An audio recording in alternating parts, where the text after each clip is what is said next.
when I saw this paper, I immediately thought of like Guns N' Roses and like the rock and roll shirts, all the roses and the black, and it just kind of screamed guitar playing to me, and so that is what inspired this card for me. Okay, so I have all of our pieces. I have two just in case, two just in case, and then these one of each that we only need, and one card base. Oh, that I did not, shoot, I did not emboss it, but that's right, I'm going to continue on. Yours will have, the back will be, have that, the notes embossed on it. This one's going to be plain, because I grabbed the wrong piece of paper.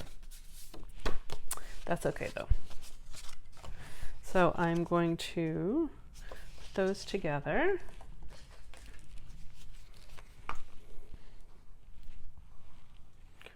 Let me know if you think of this print as rock and roll too, or is it more motorcycle?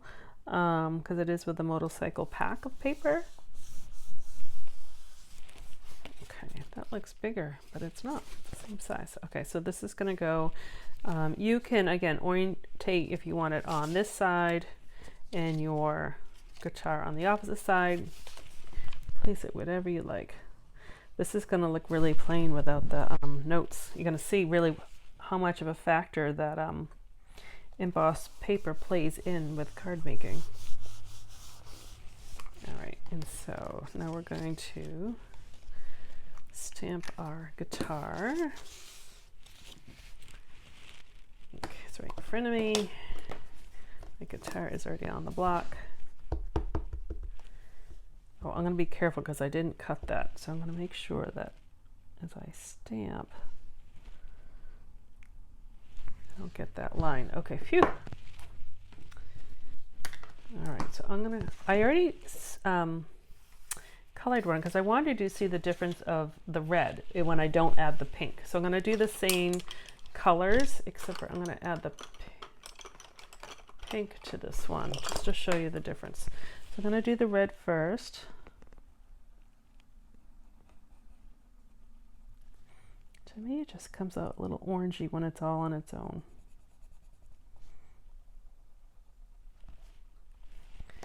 And then I actually blended two colors. I'm going to show you that too. So I'm going to put the yellow down first. And then I used, this is the Calypso Coral.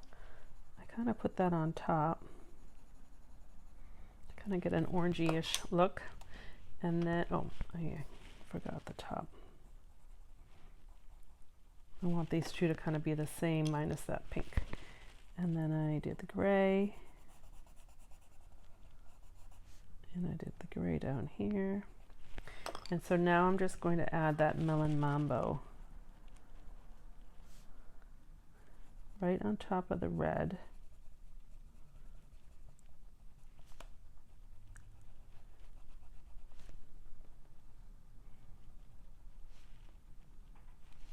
All right, so I'm going to blend them both because I didn't blend this one yet. So we'll do, let's see, we'll do the light colors first. So I'm going to do that yellow and Calypso Coral first.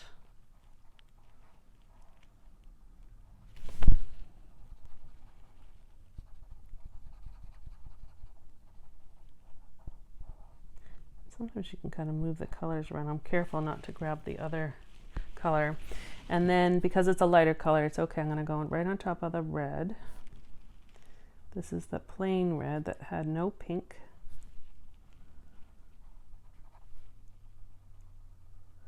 And then this is the red that had the pink. Now this is a smaller piece. You could see it better on the drums because it was a larger stamp.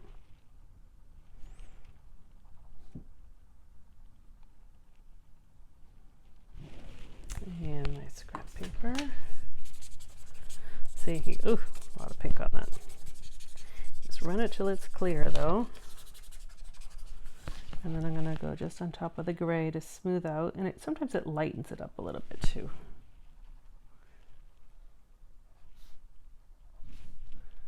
All right, clear that off. I always like to clean it before I put the cap on so I know it's clean. So look, you can see them two together.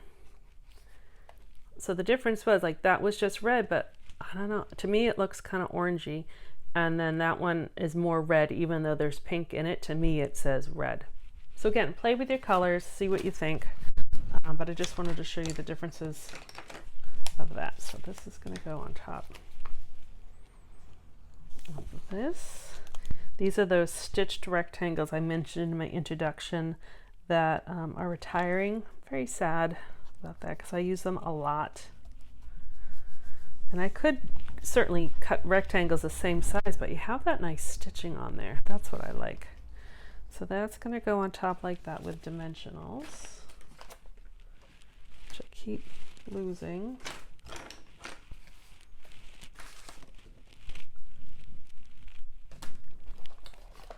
Where did they go? There they are. This one's kind of a big rectangle, so I'll use one in each corner.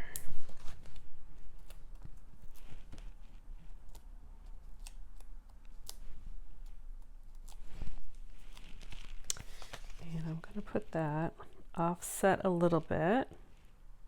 I don't really, you can, I think this one I did.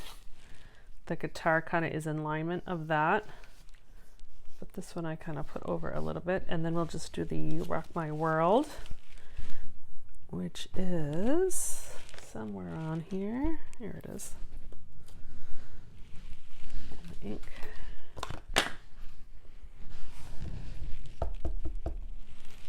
Right in the middle.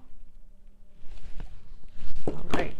And we're going to use dimensionals on that. I'm going to put two dimensionals on this side, and that lifts up. I could have put a little glue on there too. I can actually do that to show you what I mean. Because this already is up by dimensionals, the same width, so it will make it kind of even. So we'll just put a little glue right there. So when we flip it on top, the glue sticks to the height, and that adds it height, so it makes it level. And then we'll just add some of those gems. I